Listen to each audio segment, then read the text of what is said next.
Report. I'm Rita Panahi, and joining me to pick apart the culture wars is my fellow outsider, Rowan Dean. And Rowan, good to see you tonight. Good to see you, Rita. With Dr. Anthony. Yeah. Thank you. Let's start with your favourite, Dr. Anthony Fauci. He had quite a battle today with Dr Rand Paul. They faced off and all about gain-of-function research at that Wuhan lab many believe was behind the coronavirus leak. It got pretty heated. It says that scientific research that increases transmissibility among animals is gain of function. They took animal viruses that only occur in animals and they increased their transmissibility to humans. How you can say that is not gain of function? It is not. It's a dance, and you're dancing around this because you're trying to obscure responsibility for 4 million people dying around the world from a pandemic.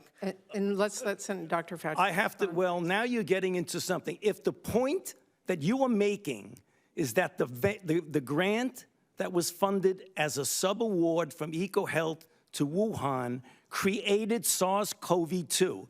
That's where you are getting. Let me finish. We don't know. Well, wait a minute. Because there were animal viruses that became more transmissible in human, and you funded it. And you admit the truth. And you Senator implying. Paul, your time has expired, and I will allow witnesses who come before this committee to respond. And you are implying that what we did was responsible for the deaths of individual.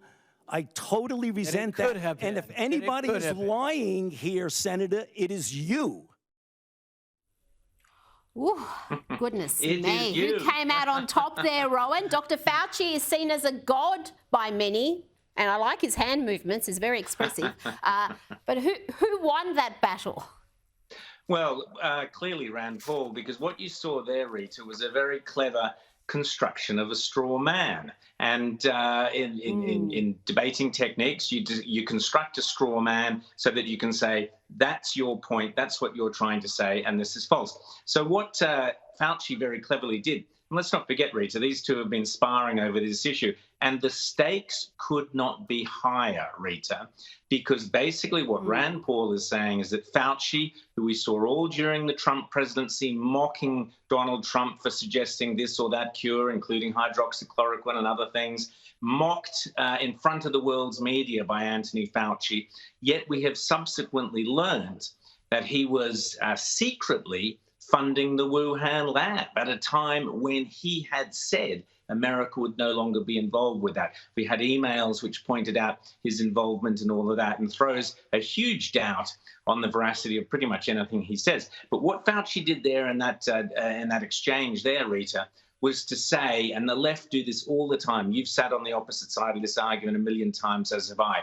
They say, oh, so what you are trying to say is X, Y, and Z, and then they attack X, Y, and Z on some tiny technicality that therefore gets them off the hook. But what, in fact, Rand Paul is saying is correct.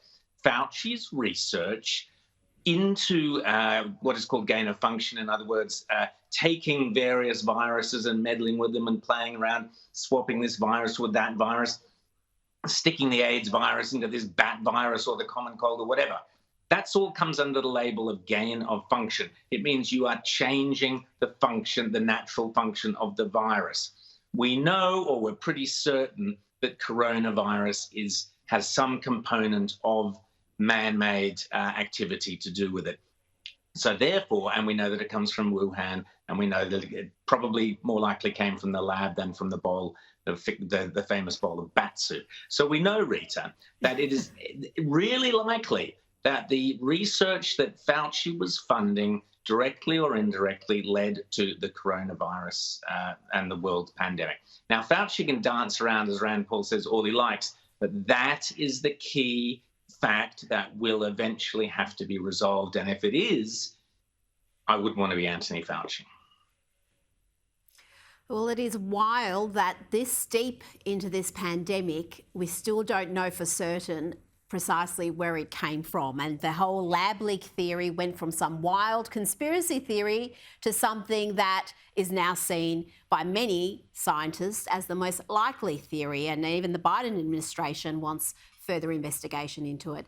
But let's move on to the Pentagon, where contractors paid to tackle extremism are labeling people searching for the truth about let me start that again. People searching for the truth about Black Lives Matter as white supremacists. Yeah, Is this another Biden administration censorship control, Rowan? Because I find this extraordinary. Surely a group like BLM that has been so influential, that has had backing from everybody, from celebrities to the corporate world to politicians, they've had their flag flown at American embassies. Surely any sane person would want to do a little bit of research about what this group is all about. And yet you could be labelled a white supremacist if you search.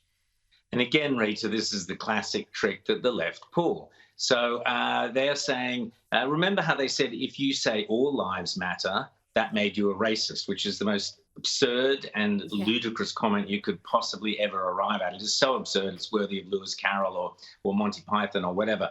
But they did this trick because they said, oh, well, if you're saying all lives matter, that means you're not saying exclusively Black Lives Matter. Therefore, you are denying the Black Lives Matter movement. Therefore, you are a white supremacist. So they do the same thing Fauci was doing. They do this sort of little dance and move the argument way over to here. This is the same practice. So that what they're saying is anybody who questions the truth or the motives or the background of the organization known as Black Lives Matter, because they're questioning it, they must therefore be racist because they don't believe in it. They don't literally take the knee to it. So therefore they say, if you're Googling, tell me the truth about Black Lives Matter, that makes you a racist. That makes you a white supremacist. This is so evil, Rita, and it goes to the heart of what the left do every single time. They set up these organizations, these bodies, which sound so kind of, oh, yes, Black Lives Matter. Of course they matter. Yes, they do sound so, reasonable. But behind the organization, behind Black Lives Matter, is a self-avowed Marxist organization determined to bring down the end of the capitalist system in the United States and the end of democracy in the United States. That is their stated goal. They don't hide it. They say it. It's not some person Googling away, what does Black Lives Matter mean, who is saying this. It is the organization themselves. So people, you're right, have absolutely every right to check out the credentials of this mob, and so they should. And to shame them and call them white supremacists for checking out their credentials is just disgraceful.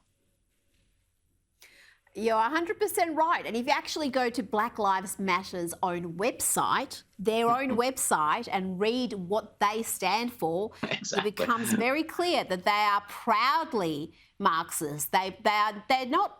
They don't hide the fact that they're anti-capitalist, anti-police, anti-nuclear family. Anti-law and At least order. they're honest. Sadly, anti-law now, but the media isn't. Now, we don't have much time here on, but Jeff Bezos flew himself to space today, but he's now faced a backlash for thanking Amazon workers and shoppers for getting him there.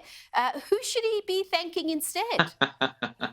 Yes, well, some of the wags said, it was great that they sent him off into space. It's a shame they brought him back, which was similar to my comments about, and our comments on the show the other day about the other bloke, Branson, who all the billionaires are racing off into space. Maybe they should say that. The real people who funded this, of course, the taxpayers. Amazon gets away around the world with paying little or no tax. He should have been thanking the, obviously the American taxpayers, which he seemed to forget in his little speech. Absolutely. And his wealth during lockdown has absolutely skyrocketed, excuse the pun. If you want to have a look at that, how his wealth has absolutely multiplied during lockdowns, will make you sick. Rowan Dean, thank you for joining me, and I'll see you Sunday morning. See you Sunday morning, Rita. Take care. Great. Now, after the break, Lisa Wilkinson, she thought she'd lecture a conservative woman. Didn't go well. I'll tell you all about it in a sec.